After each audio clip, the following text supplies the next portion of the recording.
안녕하세요. 전우희 기록입니다. 오늘은 1970년대 대한민국 군대의 악습에 대해 말씀드리겠습니다. 1970년대는 우리 군이 베트남 파병을 마치고 돌아온 시기이자 국가 안보가 그 어느 때보다 중요했던 시절입니다. 1968년 1.2.1 청와대 습격 사건, 울진 삼척 무장공비 침투 사건, 1976년 판문점 도끼만행 사건 등 북한의 끊임없는 군사 도발로 온 국민이 긴장 속에 살았던 시대였습니다. 하지만 그 시절 군 복무를 하셨던 전우님들은 국가 안보를 지킨다는 사명감만으로는 견디기 힘든, 지금으로서는 상상하기 힘든 악습들을 온몸으로 감내해야 했습니다. 열악한 환경과 비인간적인 처우 속에서도 묵묵히 자리를 지키셨던 그 시절 전우님들의 이야기입니다. 이 영상이 도움이 되셨다면 구독과 좋아요 부탁드립니다. 전우님들의 소중한 이야기를 더 많은 분들과 나누겠습니다. 그럼 지금부터 1970년대 군대가 힘들었던 7가지 이유를 말씀드리겠습니다. 지리 가혹행위가 일상화된 내무생활. 1970년대 군대에서 가장 견디기 힘들었던 것은 바로 일상화된 가혹행위였습니다. 당시에는 얼차려라는 명목하에 기합과 구타가 공공연하게 이루어졌습니다. 선임병이 후임병에게 군기를 잡는다는 명분으로 주먹과 발로 폭행하는 것이 당연시되었고, 간부들도 이를 묵인하거나 방조했습니다. 심지어 일부 간부들은 내가 당했으니 너희도 당해야 한다며 이런 악습을 정당화하기까지 했습니다. 특히 밤에 이루어지는 얼음이라 불리는 가혹행위는 악명 높았습니다. 추운 겨울날 속옷만 입고 밖에 나가 서 있거나 눈 위에서 기합을 받는 일도 흔했습니다. 영하 10도가 넘는 한겨울에도 실내 난방이 제대로 되지 않는 내무반에서 냉수를 끼얹거나 창문을 열어놓고 팔굽혀펴기를 시키는 일이 비일비재했습니다. 엎드려 뻗쳐 토끼띠, 오리걸음 같은 기합은 기본이었고, 여기에 물구나 무서기, 비행기 자세 등 온갖 종류의 체벌이 동원되었습니다. 심한 경우 탄약통에 물을 채워들고 오랜 시간 서 있게 하거나 완전 군장을 착용하고 내무반 안을 수십 바퀴 뛰게 하는 등 병사의 체력 한계를 시험하는 가혹행위도 있었습니다. 1978년 육군본부 자료에 따르면 병역 내 폭행 사건이 연간 1200건 이상 보고되었으나 실제로는 보고되지 않은 사례가 훨씬 많았을 것으로 추정됩니다. 당시 피해 병사들은 보복이 두려워 신고조차 하지 못했고, 신고를 해도 나약한 놈, 군기가 빠진 놈으로 낙인 찍혀 더 큰 가혹행위를 당하는 악순환이 반복되었습니다. 유비 극도로 열악한 급식 환경. 1970년대는 대한민국이 경제개발 초기 단계였고 군급식 예산도 턱없이 부족했습니다. 당시 병사 1인당 하루 급식비는 약 150원 수준으로 현재 가치로 환산하면 1,500원 정도에 불과했습니다. 이 적은 예산으로 새끼를 해결해야 했으니 식사의 질이 어땠을지 짐작이 갑니다. 1970년대 중반 국방부 통계를 보면 병사 급식비가 전체 국방 예산의 3%도 채 되지 않았습니다. 주식은 보리쌀이 섞인 잡곡밥이었고 보리 비율이 50%가 넘는 경우도 많았습니다. 반찬은 김치와 된장국이 전부인 날이 대부분이었습니다. 고기는 일주일에 한두 번 나올까 말까 했고, 그마저도 질긴 부위나 지방 덩어리가 대부분이었습니다. 명절이나 특별한 날에만 제대로 된 고기 반찬이 나왔는데 그때조차 1인당 배정량은 손바닥만 한 크기였습니다. 여름철에는 음식이 쉽게 상했지만 냉장시설이 부족해 식중독이 빈번했습니다. 특히 장마철에는 한 부대에서 수십 명씩 식중독에 걸려 의무대에 실려가는 일이 흔했습니다. 겨울에는 김치가 얼어붙어 깨뜨려 먹어야 했고, 국이 식으면 표면에 기름이 굳어 먹기 힘들었습니다. 식당 환경도 열악했습니다. 좁은 공간에 수백 명이 동시에 식사를 해야 했기에 제대로 앉지도 못하고 서서 급하게 먹는 경우가 많았습니다. 식판은 낡고 찌그러져 있었고 수저도 부족해서 선임이 먹던 것을 물로 대충 헹궈 사용해야 하는 경우도 있었습니다. 많은 전우님들이 배고픔을 견디지 못해 PX에서 라면과 과자를 사 먹거나 면회 온 가족들에게 도시락을 받아야 했습니다. 하지만 PX 물건도 비쌌고 면회도 자주 올 수 없었기에 대부분의 병사들은 만성적인 영양 부족에 시달렸습니다. 당시 신체 검사 기록을 보면 제대 시 입대 때보다 체중이 510kg 감소한 병사들이 상당수였습니다. 5위 비인간적인 위생 상태. 1970년대 군대의 위생 환경은 참으로 열악했습니다.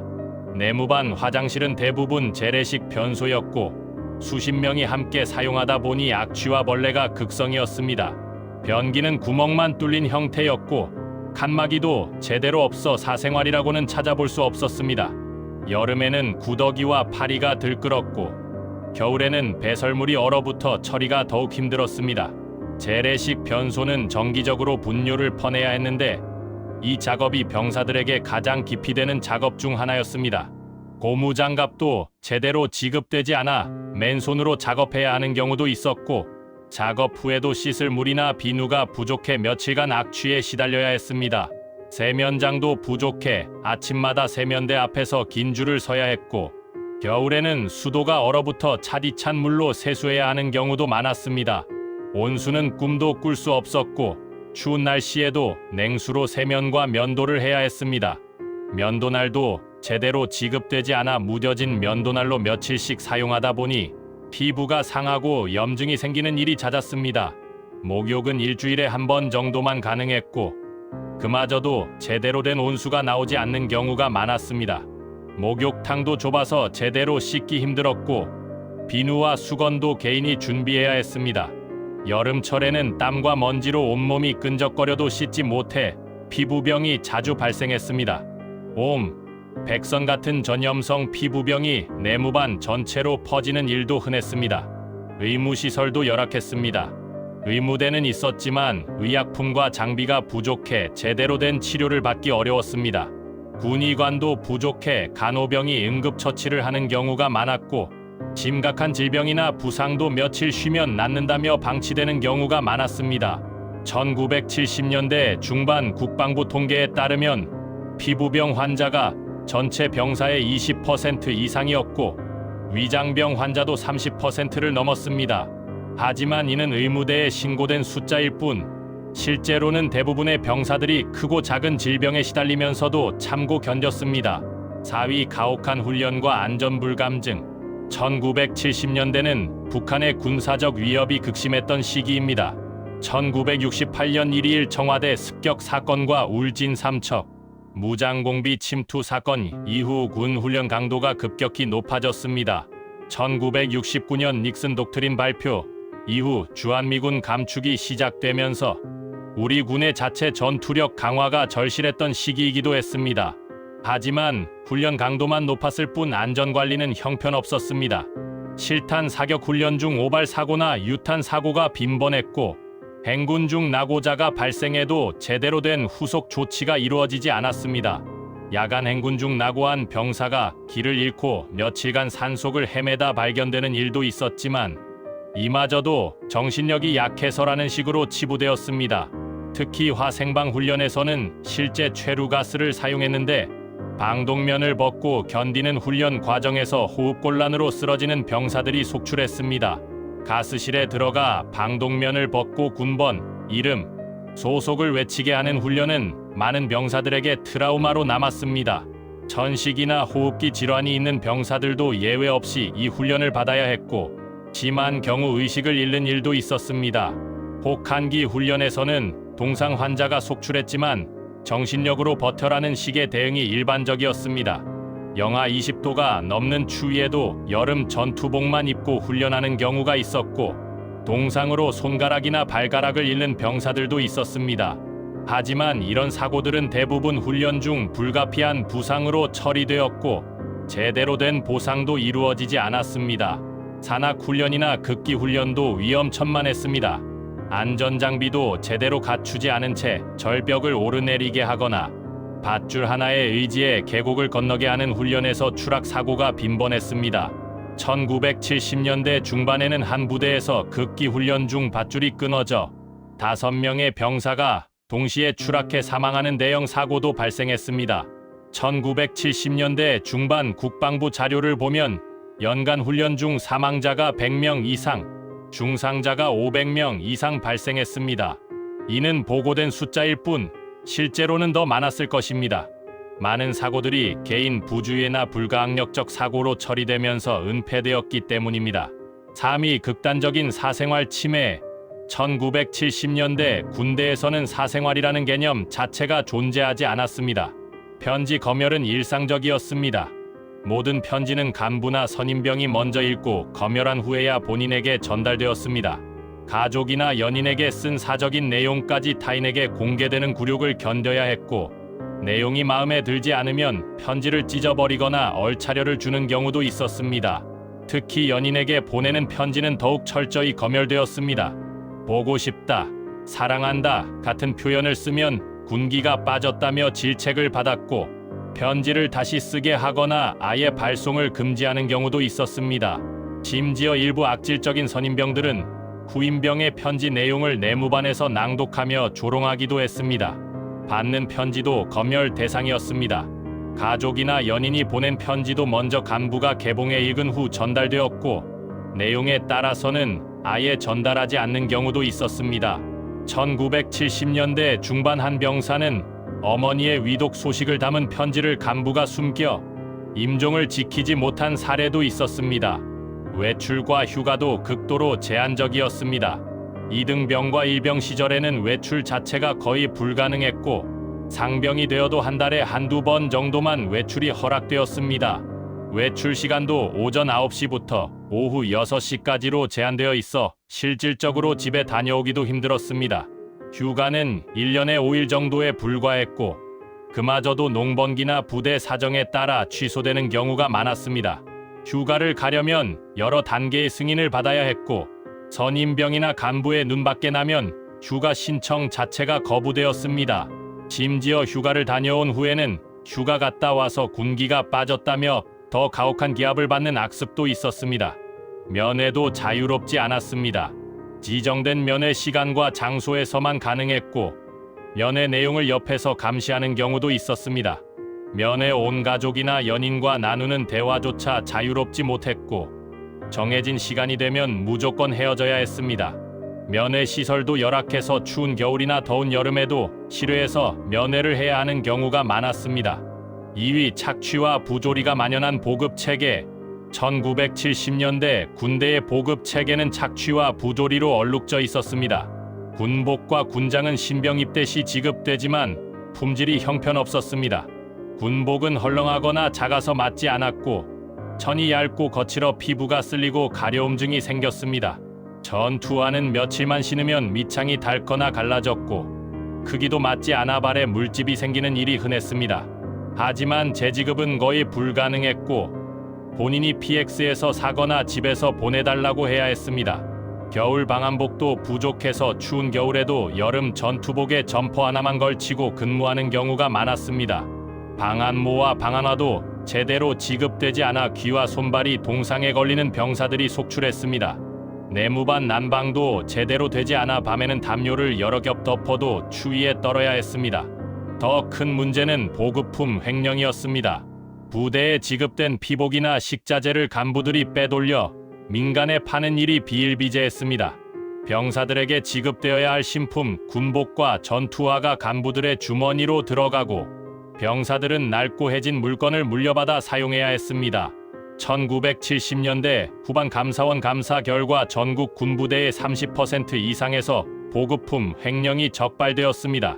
한 부대에서는 3년간 수천만 원 상당의 군수물자를 횡령한 사례도 드러났습니다. 하지만 이런 비리가 적발되어도 처벌은 솜방망이에 그쳤고, 병사들의 처우는 개선되지 않았습니다. 또한 작업 착취도 심각했습니다. 간부 숙소 청소, 간부 자녀 등하교 차량 운전, 간부 집, 농사일 등 군사훈련과 무관한 일에 병사들을 동원하는 것이 일상화되어 있었습니다. 심지어 간부집 이사, 간부집 장작 폐기, 간부집, 김장 담그기 같은 완전히 사적인 일에도 병사들이 동원되었습니다. 이런 작업은 주로 근무 시간 외에 이루어졌기에 병사들은 훈련으로도 지친 몸을 쉴 틈이 없었습니다. 이런 작업을 거부하면 가혹행위나 불이익이 따랐고, 휴가나 외출에서도 불이익을 받았습니다. 군 복무가 국가를 위한 것이 아니라 간부 개인을 위한 노동으로 전락한 것입니다. 1위 인권 개념이 전무한 군 문화. 1970년대 군대에서 가장 견디기 힘들었던 것은 인권 개념 자체가 존재하지 않았다는 점입니다. 당시는 유신 체제하 권위주의 시대였고 사회 전반의 인권 의식이 부족했습니다. 군대는 더욱 심했습니다. 병사는 군번주로 불리며 한 명의 인간이 아닌 숫자로 취급받았습니다. 이름으로 불리는 경우는 거의 없었고 야 이등병, 야 일병 하는 식으로 호칭되거나 아예 군번 뒷자리로만 불렸습니다. 상급자의 명령은 절대적이었고 그것이 불합리하거나 부당해도 거부할 수 없었습니다. 항명이나 불복종은 영창행이었고 심하면 군법회의에 회부되어 중형을 받았습니다. 의견을 제시하거나 문제를 제기하는 것 자체가 군기회의로 간주되었습니다. 까라면 까라는 말이 대표적이었습니다. 상급자의 명령이라면 그것이 아무리 불합리해도 무조건 따라야 했고 이유를 묻거나 의문을 제기하면 곧바로 기합이나 구타가 따랐습니다. 심지어 생각하지 마라, 시키는 대로만 해라라는 말이 공공연하게 사용되었습니다. 가장 비인간적이었던 것은 병사 개개인의 상황을 전혀 고려하지 않았다는 점입니다. 부모님이 위독하거나 돌아가셔도 휴가가 허락되지 않는 경우가 많았습니다. 군인은 개인 사정을 앞세우면 안 된다. 부모 장례식보다 부대가 우선이라는 비인간적인 논리가 당연시되었습니다. 본인이 병들어도 꾀병으로 몰려 제대로 치료받지 못했습니다. 고열로 쓰러져도 정신력이 약해서 군기가 빠져서라며 훈련에 투입되는 경우가 있었고 맹장염이나 골절 같은 명백한 질병도 며칠간 방치되다가 악화되어서야 치료받는 경우가 많았습니다. 정신적 고통은 더욱 무시되었습니다. 우울증, 불안증, 외상후 스트레스 장애 같은 개념 자체가 없었고 정신적으로 힘들어하는 병사는 정신력이 약한 놈, 나약한 놈으로 낙인 찍혔습니다. 상담이나 심리치료 같은 것은 꿈도 꿀 수 없었고 오히려 더 가혹한 기합으로 정신 차리게 만드는 것이 해결책이라고 여겨졌습니다. 1970년대 육군 자료를 보면 부당한 처우에 견디지 못해 탈영하는 병사가 연간 2,000명 이상이었고 자해나 자살 시도도 빈번했습니다. 1970년대 후반에는 연간 군 내 자살자가 100명을 넘어섰고 자살 미수나 자해 시도는 그보다 훨씬 많았습니다. 하지만 이런 문제들은 개인의 나약함이나 정신력 부족으로 치부될 뿐이었고 근본적인 원인인 병영 문화 개선은 이루어지지 않았습니다. 더 큰 문제는 이런 인권 침해가 군대는 원래 그런 곳이라는 인식으로 정당화되었다는 점입니다. 군대 갔다 오면 사람 된다. 군대에서 고생해야 진짜 사나이가 된다는 식의 왜곡된 논리가 사회 전반에 퍼져 있었고 이것이 악습을 유지하고 재생산하는 토대가 되었습니다. 지금까지 1970년대 군대의 7가지 악습에 대해 말씀드렸습니다. 1970년대 군 복무를 하셨던 전우님들은 이런 열악한 환경 속에서도 국가 안보의 최전선을 지켜주셨습니다. 경제적으로 어려웠던 시절 북한의 끊임없는 도발 속에서 제대로 된 대우도 받지 못한 채 오직 나라를 지킨다는 사명감 하나로 버티셨습니다. 가혹행위와 구타를 견디고 배고픔과 추위를 참아내고 열악한 위생 환경 속에서도 묵묵히 자리를 지키셨습니다. 위험한 훈련 중에도 사생활을 침해당하면서도 부조리와 착취를 당하면서도 인간으로서의 기본적인 존엄마저 무시당하면서도 나라를 지켜내셨습니다. 그 시절의 고통과 희생이 있었기에 오늘날 대한민국이 존재할 수 있었습니다. 1970년대에 험난했던 안보 상황 속에서 전우님들이 보여주신 헌신과 인내가 없었다면 지금 우리가 누리는 자유와 번영도 없었을 것입니다. 비록 그 시절 군대는 많은 문제와 악습을 안고 있었지만 그 속에서 최선을 다하신 전우님들의 희생만큼은 결코 잊혀서는 안 됩니다. 오늘날 우리가 누리는 평화와 안전은 그 시절을 견뎌내신 전우님들의 희생 덕분입니다. 전우님들께 다시 한번 깊은 감사와 경의를 표합니다. 이 영상이 유익하셨다면 구독과 좋아요, 알림 설정 부탁드립니다. 전우님들의 소중한 경험과 이야기를 계속해서 전하겠습니다. 앞으로도 대한민국 군의 역사와 전우님들의 헌신을 기록하는 일을 계속하겠습니다. 감사합니다. 전우의 기록이었습니다.